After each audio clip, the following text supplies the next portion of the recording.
شاہ عبد القادر محدث دہلوی رحمۃ اللہ تعالی علیہ فرماتے ہیں جب تک یہ آیت نازل نہیں ہوئی تھی رشتے ناطے جاری رہتے تھے، نکاح ہوتے رہتے تھے، لیکن جب یہ آیت نازل ہوئی تو مشرک اور موحد کا، مشرکہ اور موحدہ کا اپنی ضد سے نکاح حرام ٹھہرا، اور اس کے لیے بنیاد قرآن کریم کی یہی آیت ہے،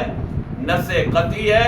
اور جب قطعی نص آ جائے تو حرمت قطعی ہو جایا کرتی ہے۔ اللہ کریم فرماتے ہیں وَلَا تَنكِحُوا الْمُشْرِكَاتِ حَتَّى يُؤْمِنْ، نہ نکاح کرو اے ایمان والو، تم نے تو اقرار کیا ہے لا الہ الا اللہ کا، تم نے تو اعتراف کیا ہے محمد الرسول اللہ کا، تم نے تو اپنی عملی زندگی میں 5 وقت رب کے دروازے پہ حاضری کو اختیار کر رکھا ہے، تم نے تو اعتراف کر لیا ہے کہ سال گزرے گا تو مال کی زکوٰۃ بھی دینی ہے،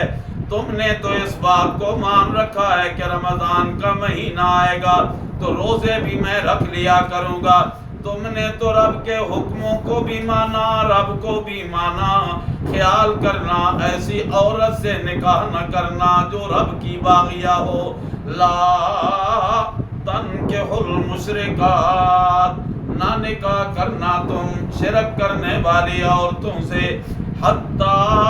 یؤمننا، یہاں تک کہ وہ ایمان لے آئیں، اور اگر ایمان لے کے آنے والی آزاد عورت نہیں، حسن و جمال والی عورت نہیں، مال و دولت والی عورت نہیں ہے، لونڈی مگر ایمان والی ہے، اللہ کریم فرماتے ہیں وَلَأَمَةٌ مُؤْمِنَةٌ خَيْرٌ مِّن مُشْرِكَةٍ،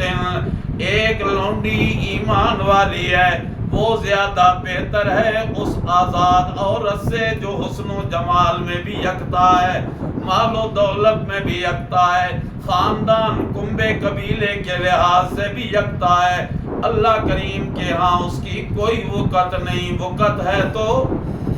ایمان۔